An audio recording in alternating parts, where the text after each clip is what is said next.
Welcome time travelers and welcome new time travelers. As always, if you're new to this channel and enjoy learning not only the US history, but also some historical events from around the world, please don't forget to hit that like button, comment, and subscribe. Without further ado, let's get into it. Today, we're going to start in 1753 when Pennsylvania Hospital, the first hospital in the United States, began admitting patients. It was co-founded by Benjamin Franklin. Moving right along to 1847, when American inventor Thomas Edison, who singly or jointly held a world record of 1,093 patents and who played a critical role in introducing the modern age of electricity, was born.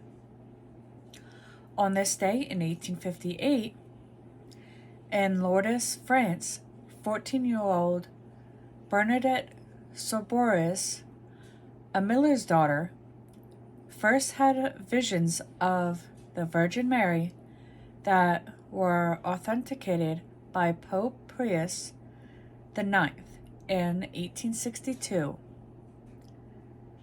initializing the cult of Our Lady of Lourdes. 1929 brought us Benito Mussolini of Italy and Pietro Gasparri of Vatican signing the Lateran Treaty recognizing papal sovereignty over Vatican City, an enclave in Rome. Also in 1929, a committee met in Paris to devise the Young Plan, to a revision of Dawes Plan of 1924 that recognized Germany's reparations for World War I. Now we're going to make a stop in 1937, when the 44-day automobile strike ends, with General Motors Corp announcing a $25 million wage increase.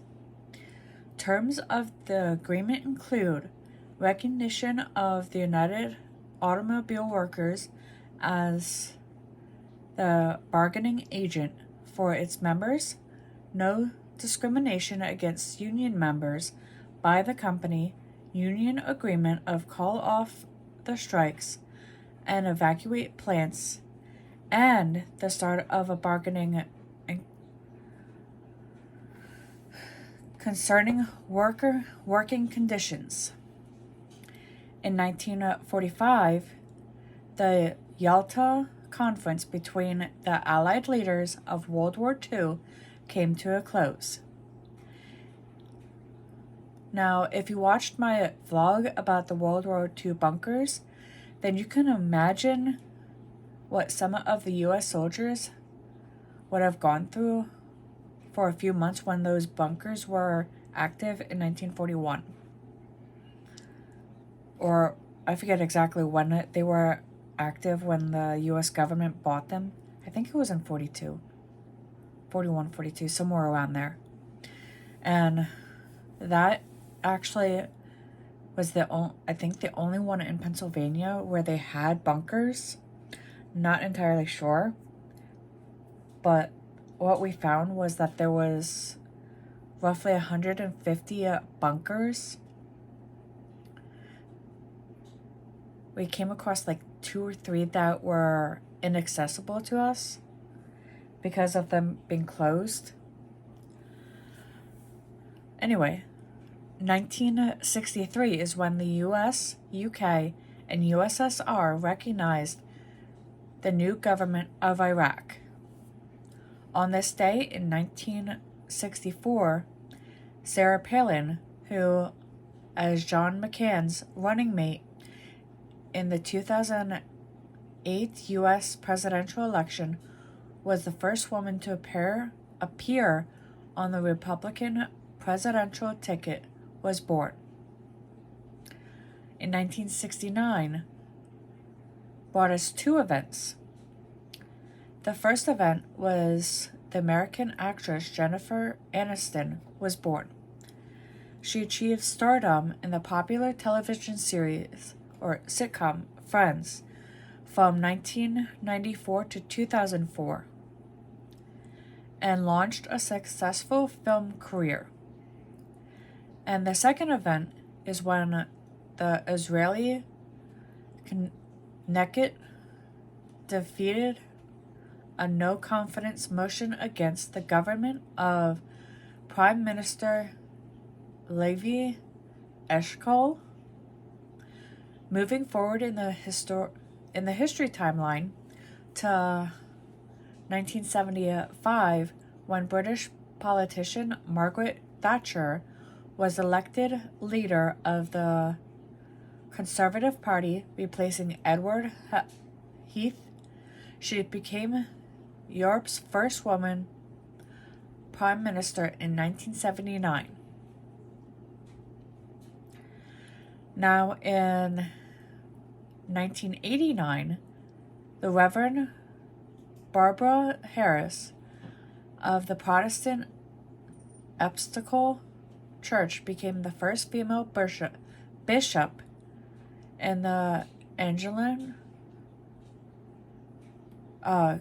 Communion. The following year, in 1990, after serving 27 years in prison, Nelson Mandela was released, and his subsequently began negotiations with President F.W. de Klerk that ended apprehended in South Africa. 3 years later, in 1993, Janet Reno, who was nominated by President Clinton to head the Department of Justice as U.S. Attorney General, she became the first woman to head the nation's highest law enforcement agency.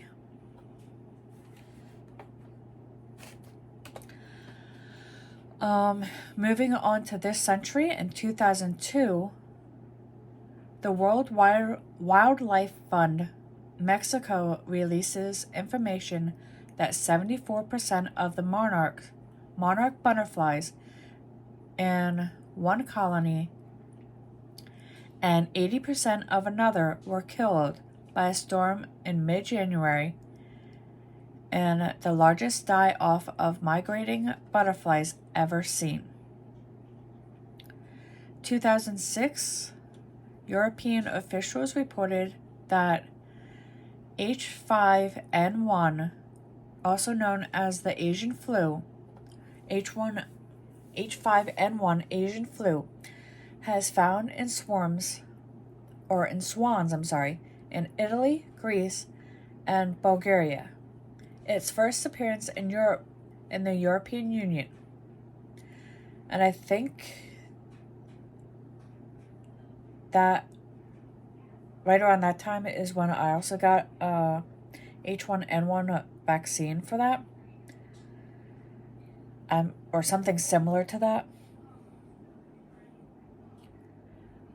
2011 is when your Egyptian President Hosni Mubarak stepped down after nearly 30 years of power, following mass demonstrations that were part of the pro-democracy uprising known as the Arab Spring. The following year, in 2012, American rhythm and blues singer Whitney Houston, who emerged as pop superstar in the 1980s, especially known for her soaring voice, passed away at the age of 48. And with that, we return to 2024 and our current history. Let's see what this year has in store for us. Until then.